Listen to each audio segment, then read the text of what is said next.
America రాజ్యాంగం ప్రకారం అధ్యక్షుడు యుద్ధం ప్రకటించవచ్చు, కానీ దాన్ని కొనసాగించాలంటే పార్లమెంట్ ఆమోదం తప్పనిసరి. ఇరాన్ పై అమెరికా దాడులు మొదలుపెట్టి ఇవాల్టికి సరిగ్గా 60 రోజులు పూర్తయ్యాయి. అమెరికా వార్ పవర్స్ యాక్ట్ ప్రకారం కాంగ్రెస్ అనుమతి లేకపోతే ఈ రోజుతో యుద్ధానికి స్వస్తి పలకాలి. అయితే గడువు ముగుస్తున్న వేళ ట్రంప్ బృందం ఒక విచిత్రమైన వాదనను వినిపిస్తోంది. అసలు మేము యుద్ధంలోనే లేము అంటూ హౌస్ స్పీకర్ మైక్ జాన్సన్ చేసిన వ్యాఖ్యలు ఇప్పుడు అగ్రరాజ్యంలో పెద్ద దుమారాన్ని రేపుతున్నాయి. బాంబు దాడులు జరగడం లేదు కాబట్టి దీన్ని యుద్ధంగా పరిగణించలేమని వారు చెప్తున్నారు. మరి 60 రోజుల చట్టం ఏమవుతుంది? ట్రంప్ వ్యూహం ఏంటి? ఈ స్టోరీలో చూద్దాం.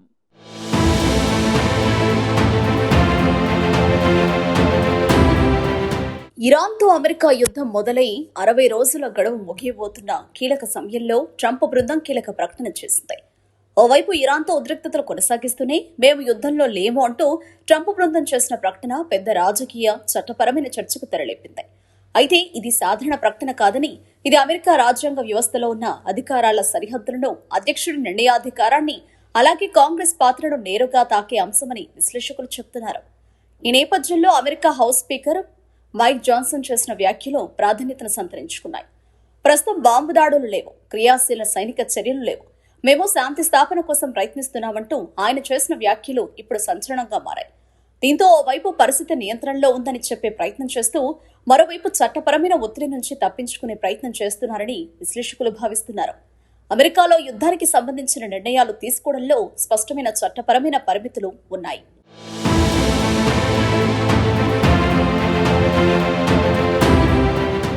అమెరికా రాజ్యాంగం ప్రకారం యుద్ధాన్ని ప్రకటించే అధికారం కేవలం యుఎస్ కాంగ్రెస్ కే ఉంటుంది. అధ్యక్షుడు స్వయంగా యుద్ధాన్ని ప్రకటించలేడు. అయితే అత్యవసర పరిస్థితుల్లో సైన్యాన్ని ఉపయోగించేందుకు అధ్యక్షుడికి తాత్కాలిక స్వేచ్ఛ ఉంది.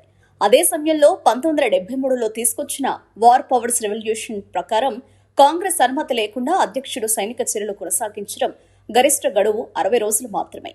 ఈ గడువు పూర్తయ్యేలోపు కాంగ్రెస్ అనుమతి తీసుకోవాలి, లేకపోతే ఆ చర్యలను నిలిపివేయాలి. అయితే మే 1తో ఆ 60 రోజుల గడువు ముగుస్తున్న తరుణంలో మేం యుద్ధంలో లేము అని చెప్పడం వెనుక ఉన్న అసలు ఉద్దేశం ఇదే అని విశ్లేషకులు భావిస్తున్నారు.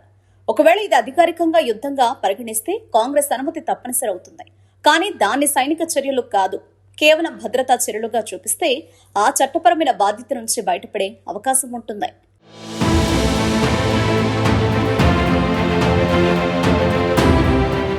ఫిబ్రవరి 28న యుఎస్, ఇజ్రాయెల్ కలిసి టెహ్రాన్ సహా ఇరాన్లోని కీలక ప్రాంతాలపై దాడులు చేసి ఉద్రిక్తతలకు నాంది పలికింది.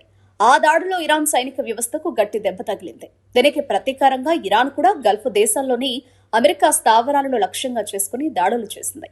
అంతేకాకుండా ప్రపంచానికి అత్యంత కీలకమైన వాణిజ్య మార్గమైన హార్ముజ్ జలసంధిని మూసివేయడం ద్వారా గ్లోబల్ ఎకానమీపై కూడా ప్రభావం చూపించింది. ఈ పరిణామాలన్నింటి మధ్య మార్చి 2న ట్రంప్ కాంగ్రెస్ కు సైనిక చర్యల గురించి సమాచారం అందించారు. దీంతో చట్టపరమైన ప్రక్రియ మొదలైంది. అయితే మే 1తో 60 రోజులు ఇప్పుడు పూర్తవుతున్నాయి. ఈ నేపథ్యంలోనే ఇప్పుడు యుద్ధం కాదు అనే వాదనను ముందుకు తీసుకొచ్చారు.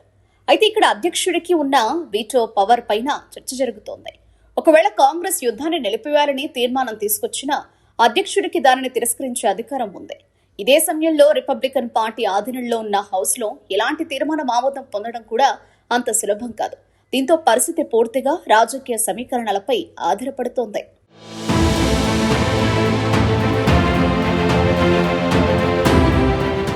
వార్ పవర్స్ రెవల్యూషన్ అమల్లోకి వచ్చిన తర్వాత కూడా ఇది అధ్యక్షుల నిర్ణయాలను పూర్తిగా నియంత్రించలేకపోయింది. గతంలో కూడా అనేక సందర్భాల్లో అధ్యక్షులు ఈ చట్టాన్ని పక్కన పెట్టి సైనిక చర్యలు చేపట్టారు. కోర్టులు కూడా ఇలాంటి విషయాల్లో ఎక్కువగా జోక్యం చేసుకోవడానికి ముందుకు రావు. దీంతో ఈ వివాదాలు ఎక్కువగా రాజకీయ వేదికలపైనే సాగుతుంటాయి. ఇక ప్రస్తుత పరిస్థితుల్లో ఒకవైపు యుద్ధం ఆగిపోయినట్లు కనిపిస్తున్నా మరోవైపు ఉద్రిక్త మాత్రం కొనసాగుతూనే ఉంది.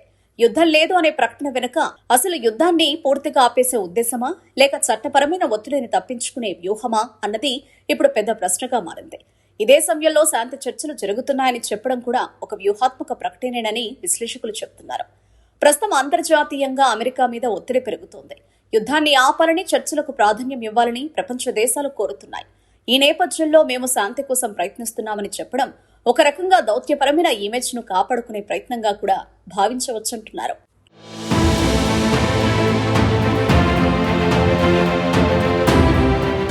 మొత్తానికి 60 రోజుల చట్టబద్ధమైన గడువు ముగుస్తున్నా పశ్చిమాసియాలో శాంతి మాత్రం ఇంకా అందని ద్రాక్షలానే ఉంది.